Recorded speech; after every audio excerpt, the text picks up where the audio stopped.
श्री कृष्ण जी कहते हैं, सच्चे मित्र कैसा होना चाहिए। श्री कृष्ण जी के अनुसार सच्ची मित्रता क्या है, आइए जानते हैं श्री कृष्ण की वाणी से। अपने अंतिम संदेश में श्री कृष्ण कहते हैं, भाई, पत्नियां, पिता और मित्र जो हृदय के बहुत निकट और प्रिय थे, वे सभी एक छोटी सी राशि से भी तुरंत विमुख हो जाते हैं और शत्रु बन जाते हैं। यहाँ तक कि थोड़ी सी राशि भी उन्हें परेशान कर देती है और उनके क्रोध को भड़का देती है, जिससे वे तुरंत ही एक दूसरे से अलग हो जाते हैं और एक साथ सौहार्द त्याग कर एक दूसरे के प्रति प्रतिद्वंद्विता करने लगते हैं और यहाँ तक कि एक दूसरे को मार भी डालते हैं। भगवद गीता हमें बताती है कि व्यक्ति का स्वयं का विवेकशील ज्ञान ही उसका एकमात्र मित्र है। तथाकथित मित्र और रिश्तेदार वास्तव में साधक के शत्रु हैं, क्योंकि वे उसके स्नेह और आसक्ति की वस्तु होने के कारण बंधन उत्पन्न करते हैं।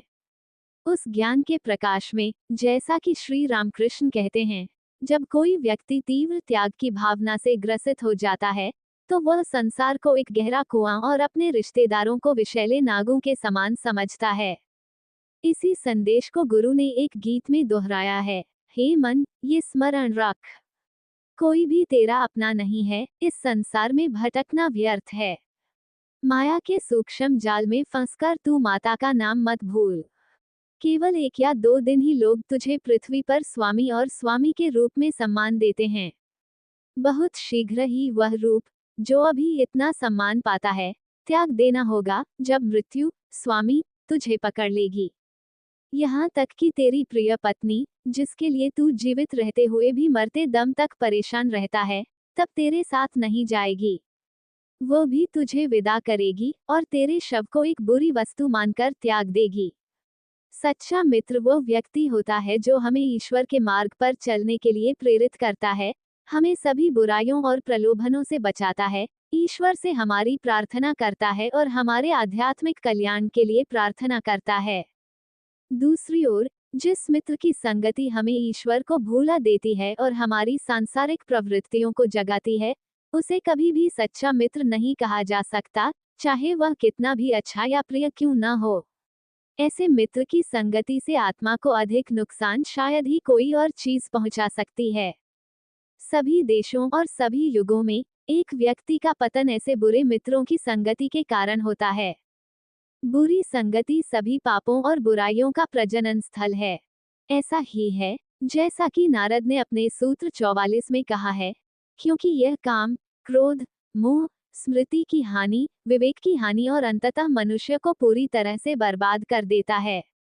महाभारत में कहा गया है, जब तक आप यह नहीं जानते कि वह कैसी है, तब तक आपको किसी चीज की इच्छा नहीं होती।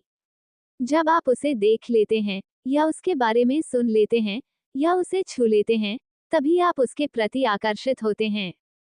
इसलिए मानव आचरण का सबसे सुरक्षित नियम ये है कि ऐसी कोई भी चीज न लें, न छुएं या न देखें जो आपकी कल्पना को कलंकित कर सकती है। इसलिए नारद कहते हैं, हर हाल में बुरी संगति से दूर रहें। बुरी संगति वासना की ज्वाला को भड़काती है। ये प्रवृत्तियां, हालांकि पहले लहरों की तरह होती हैं, बुरी संगति के कारण समुद्र का आकार ले लेती हैं। श्री कृष्ण अपने अंतिम संदेश में कहते हैं, किसी भी ऐसी चीज से मानसिक तरंग कभी उत्पन्न नहीं होती जिसे देखा या सुना न गया हो। इसलिए जो व्यक्ति अपनी इंद्रियों को नियंत्रित करता है, उसका मन धीरे धीरे शांत हो जाता है और वो पूरी तरह से शांत हो जाता है। इस प्रकार बुद्धिमान व्यक्ति को बुरी संगति से दूर रहना चाहिए और पवित्र लोगों की संगति करनी चाहिए। ये वे लोग हैं जो अपने शब्दों से मन की आसक्ति को दूर करते हैं। वेदांत का ज्ञान कहता है, ऐसे मित्र पर कभी भरोसा मत करो जिसकी परीक्षा न हुई हो। निम्नलिखित कहानी, मनुष्य के 3 मित्र, खूबसूरती से वर्णन करती है कि कौन हमारे सच्चे मित्र के रूप में भरोसेमंद हो सकता है। एक छोटे से गांव में एक धर्मपरायण, सदाचारी और ईमानदार व्यक्ति रहता था। एक दिन उसे राजा से न्याय के लिए उपस्थित होने का सम्मन मिला। राजा अपनी संकीर्तन, अप्रत्याशितता और क्रूरता के लिए जाना जाता था। धर्मपरायण व्यक्ति बहुत परेशान और भयभीत हो गया। उसने कभी कोई गलत या अन्यायपूर्ण काम नहीं किया था, तो उसे इस तरह का सम्मान कैसे मिला, उसे आश्चर्य हुआ। धर्मप्रायण व्यक्ति के 3 मित्र थे। उसका सबसे अच्छा मित्र, उसका दूसरा सबसे अच्छा मित्र और उसका सबसे कम घनिष्ठ मित्र। वह अपने सबसे अच्छे मित्र के पास गया, उसे अपना डर और परेशानी बताई और उसे राजा के दरबार में अपने साथ चलने के लिए कहा। उसके सबसे अच्छे मित्र ने, जो उसके घर के सामने के दरवाजे के अंदर खड़ा था, पूरी बात सुनी और कहा, मुझे डर है कि मैं तुम्हारे साथ राजा के दरबार में नहीं जा सकता। मैं केवल तुम्हें शुभकामनाएं दे सकता हूँ, मेरे मित्र। और उसने अपने मित्र के सामने दरवाजा बंद कर दिया। धर्मप्रायण व्यक्ति यह महसूस करके बहुत निराश हुआ कि जिसे वह हमेशा अपना सबसे अच्छा मित्र मानता था, वह उसे छोड़कर चला जाएगा और उसे ठंड में छोड़ देगा। फिर वह अपने अगले सबसे अच्छे दोस्त के पास गया, उसे पूरी समस्या बताई और उससे भी यही अनुरोध किया। इस दोस्त ने कहा, मैं जानता हूँ कि तुम एक अच्छे इंसान हो और मैं कभी नहीं सोच सकता कि तुम कुछ गलत कर सकते हो। मैं तुम्हारे साथ महल के द्वार तक चलूंगा, लेकिन मैं महल में प्रवेश करने और राजा के सामने खड़ा होने का इरादा नहीं रखता, क्योंकि वह अप्रत्याशित और संकी है और मुझे तुम्हारे साथ जेल में डालने का फैसला कर सकता है। धर्मप्रायण व्यक्ति दूसरी बार निराश हो गया।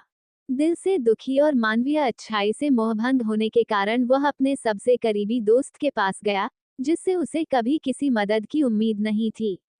जब इस तीसरे दोस्त ने उसकी समस्या के बारे में सुना, तो उसने उससे कहा, मैं जानता हूँ कि तुम एक ईमानदार आदमी हो और मुझे ये भी यकीन है कि तुम कुछ भी गलत करने में असमर्थ हो।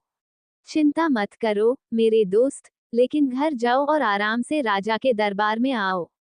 मैं तुम्हारी ईमानदारी और अच्छाई के बारे में राजा को गवाही देने जा रहा हूँ। धर्मप्रायण व्यक्ति को अपने दोस्त की ओर से समर्थन की इस प्रतिज्ञा पर बहुत आश्चर्य हुआ, जिस पर उसने कभी ज्यादा ध्यान नहीं दिया था। कहानी में धर्मप्रायण व्यक्ति संकट में फंसे एक व्यक्ति, राजा, मृत्यु और बुलावा, मृत्यु का आह्वान दर्शाता है। महल का द्वार कब्रिस्तान को दर्शाता है। सबसे अच्छा दोस्त धन और संपत्ति को दर्शाता है, जो मृत्यु के समय व्यक्ति को अलविदा कह देता है और उसके साथ जाने के लिए उसके घर से बाहर कभी नहीं निकलता। अगला सबसे अच्छा दोस्त रिश्तेदारों और दोस्तों को दर्शाता है, जो केवल कब्रिस्तान तक उसके साथ जाते हैं और फिर उसके मृत शरीर को वहीं छोड़ देते हैं। सबसे कम घनिष्ठ मित्र, जिस पर उसने कभी अधिक ध्यान नहीं दिया, वह दूसरों के लाभ के लिए निस्वार्थ भाव से किए गए उसके अच्छे कर्मों की स्मृति है। उसके अच्छे कर्मों की स्मृति उसके बाद की भयावह, एकाकी यात्रा में उसका एकमात्र सहारा बन जाती है। ऐसी स्मृति ही उसका एकमात्र सच्चा और विश्वसनीय मित्र है। भगवद गीता इस तथ्य की गंभीरतापूर्वक घोषणा करती है और कहती है, इस निस्वार्थ कर्म में कभी कोई प्रयास व्यर्थ नहीं जाता और कभी कोई हानि नहीं होती। इस धर्म निस्वार्थ कर्म का बहुत थोड़ा सा भी हिस्सा मनुष्य को महान भय से नहीं बचाता।